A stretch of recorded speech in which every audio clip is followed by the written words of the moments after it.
This is my primary desktop here.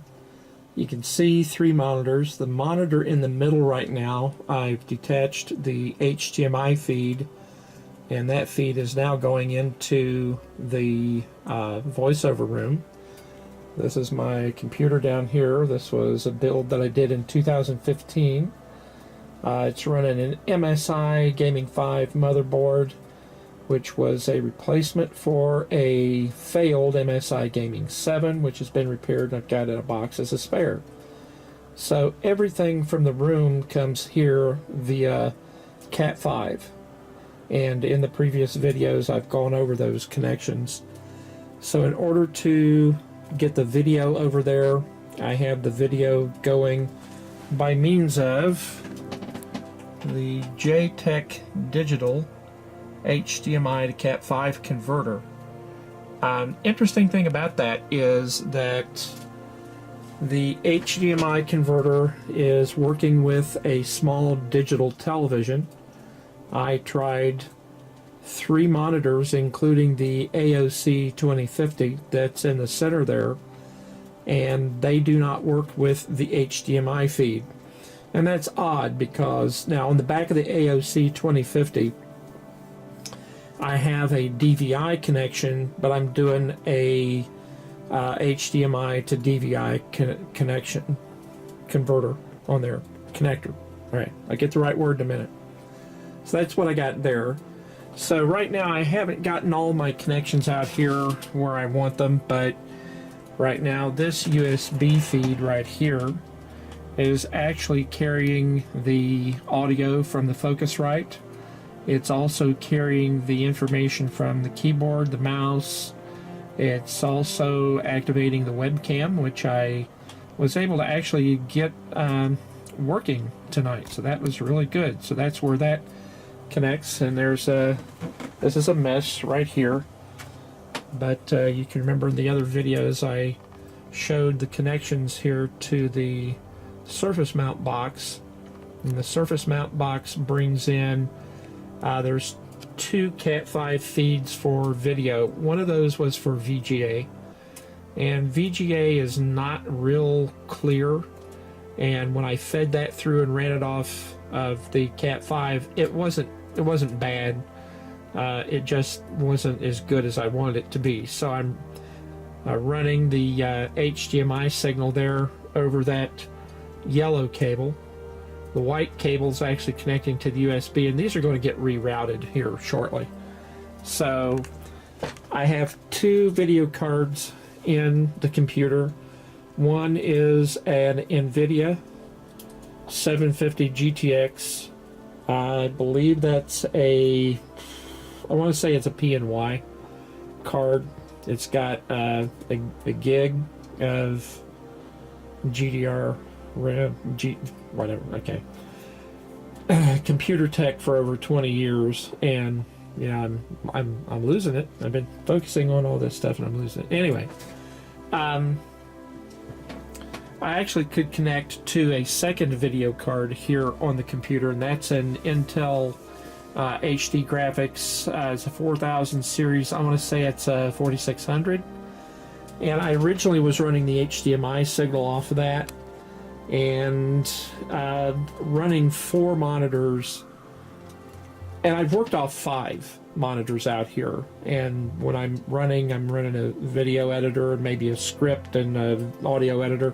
It's nice to have some extra real estate to park things, but it's also insanity to a degree. So anyway, so all of these cables, and again these have been in the other videos, are following up the raceway here, and got them tidied up a little bit. I haven't really run them in a raceway there, simply because of the fact that this entire wall is going to come out probably next year. That's the next part of it. So that's running over the top, and again, this is the wall that everybody saw in the other videos, and my ventilation system there, which pretty cool, I think. So anyway, I just recently got done with all the construction. I was really glad to finally get that done. And if you remember the videos, if you go back and watch the very first video, you know how stuffy the place was. This is just some of the odds and ends that I recently did. Was I got this carpet piece up here, and I also got the carpet down below the threshold down there at the floor. Got that in. That was a nice thing to get done. So the door sounds like an airlock when you close it. And when I first put the door up, it was out of alignment just a little bit. So I actually had to file out the left lower corner of the strike plate there so that the door would actually latch. It would close, it just wouldn't latch. Alright, so coming in, you see my RLX panels up. The RLX panels, when I first put them up, and you can probably tell a sound change there. Me coming in the door, this is going to get kind of shaky. Yeah. Close that. Okay. Anyway, let me close the door here. Alright. This is a drastic change from what I had out with the desktop area. So here's, spin the chair around. I was in here a minute ago. So this is the desktop. I had a few issues getting video running. Had computer monitors in here. The HDMI connection was working. I bought 2 of them. I don't know what manufacturers are thinking. The blue light filter on the newer monitors was absolutely killing the contrast and brightness ratios. They were so washed out. I could not get an image that was good enough to actually sit here and look at the screen. Now this is a small Dynex, I think it's a 19-inch digital television that I bought at Best Buy. So now that I've got the digital television in here, I really need to find something else to put on the desktop, because every now and then I do watch stuff on the DVR, or I use it when I'm actually transferring home movies from, say, a disc onto the computer. So I've got my Focusrite 2i2 or 2 and 2, however you want to say it. I got my DBX 286S, which I do use with the Shure SM7B. Keyboard and a mouse. I experimented with wireless equipment, and it works, but once the RLX panels went up, it was interfering with the wireless signal just enough that I didn't want to put any more money into a repeater or anything, so I actually just ran that through a USB hub that everything else is running through as well. Bringing the audio back from the computer for playback, I'm running that to a Behringer Q802 USB, and that also has the capability of sending a signal back to the computer to record from over the USB cable. I currently have that disconnected at the hub, but this is a really nice little unit here. I have one on my base rack, and so when I was setting up in here, I really didn't want to be switching that back and forth, but this has a number of inputs. It's capable of doing a whole lot of things. One of the interesting things I ran into was when I had the USB hub set up and everything, I was testing everything, and the Behringer, when I was listening to the playback through that, it would sometimes cut out and I'd get this horrible noise, and I thought it was an electrical interference. Long story short, I finally realized that every time I was plugging something into the USB hub, it was an audio device. And the Logitech C922 webcam here that I'm using was one of the culprits. When I would plug it in, it would switch it to be the default input device.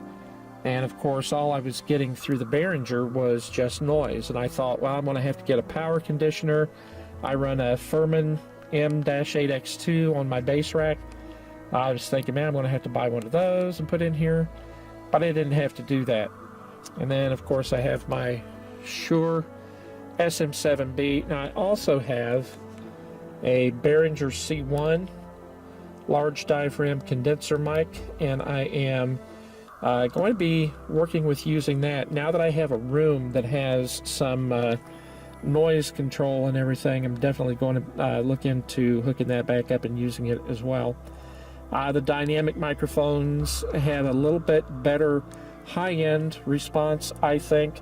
The Shure SM7B is absolutely fantastic. It has a good sound to it, but it favors the low end more than it does the high end. And it's also very, very, well, people call it gain hungry. I would say that you just have to give it a lot of gain. And of course, anytime you do that, if your equipment isn't quite right and if your room isn't quite right, you run into some problems as far as additional noise from just simply having to jack it up so high. So that's the desk, and I've got just a cardboard box here underneath the monitor to prop it up. The monitor does not swivel back. I've had this monitor, or this digital television, I've had it for years. I don't really know how old it is, but it's a nice little unit.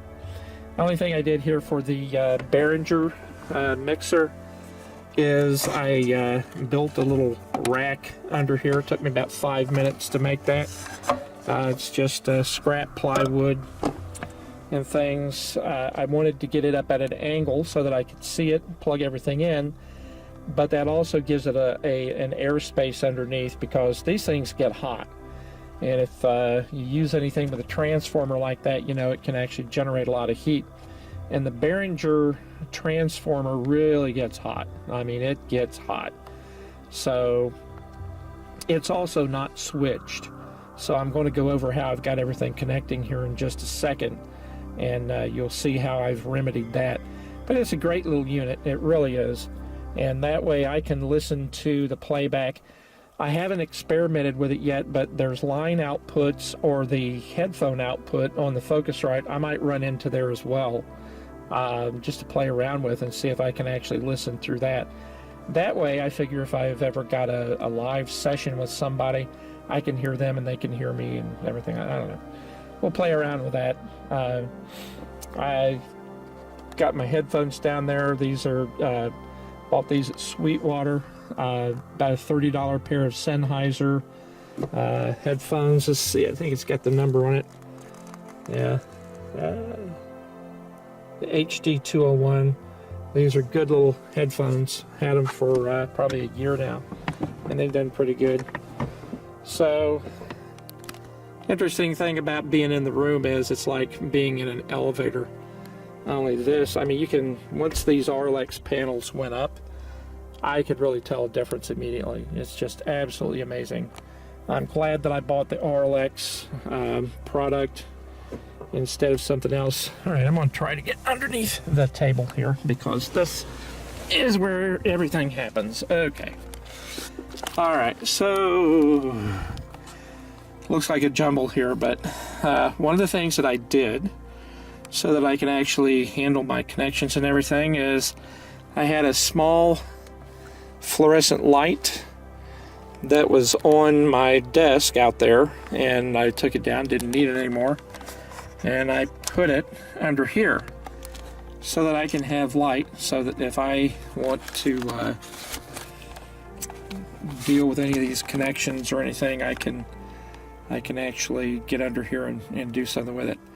I may not be able to get in real close on this, but I've actually labeled all of the inputs on the faceplates back there, so you can, I think that's in the other video, so that was pretty good. I hate trying to locate something and just kind of guess. My audio cables coming back from the desktop computer are running here, and what I need to do is get, I've got labels on the ends of them for what they are, so I need to do that in here. And this is the USB hub that I put in, and I've got my Focusrite, that's the orange or red cable, and then I've got my webcam plugged in, I've got the mouse and the keyboard all plugged in, so that all fits pretty good. I got this down at the hub. I got it down at Micro Center down in Cincinnati. And the interesting thing about it is that it has a switch on the right side. You can't see it from here. It's right in line with the Focusrite cable there. But that allows me to switch that hub on and off. So that's a really good feature. And then right down here is the other JTEC Digital. This is where the HDMI feed comes in. It's coming in through a port back there on the faceplate, and then the HDMI cable then feeds back up to the monitor. And I did what cable management that I could. This is still kind of a mess here, but I will in the next month or two probably reroute these and clean them up a little bit. It looks like a mess, but I've tried to separate the audio from any of the electrical cables and things as much as possible, so there's a good bit of space there. As far as electrical goes, I put a surge protector over here, and this is a pretty good one. And it has 2 transformer outlets because I was losing space on the other...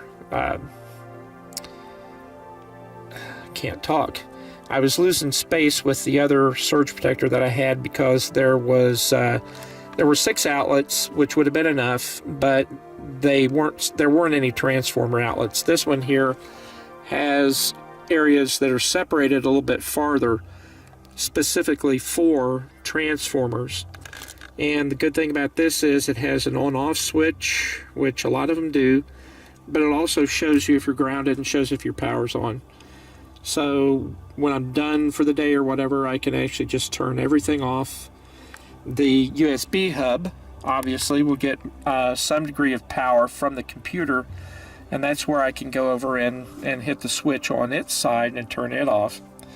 The Behringer's transformer is pretty big, so I've just got it laying here right now. I'm probably not going to hang it up. I'm probably just going to leave it right there, and that's going to work. So after a year, the room is done and looking very good and functional. And let's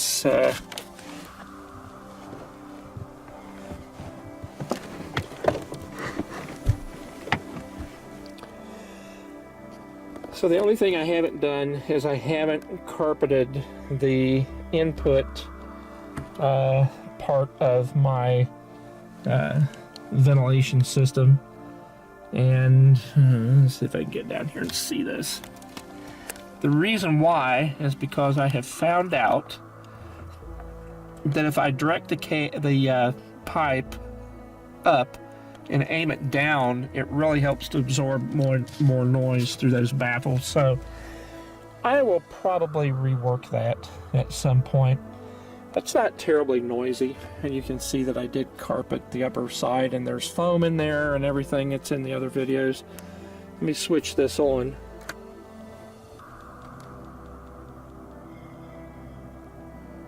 I don't know how much it's picking up, but it's not that loud. And I still need to finish this top off here. Now, I might be turning that on its side, but you can feel the air coming through there.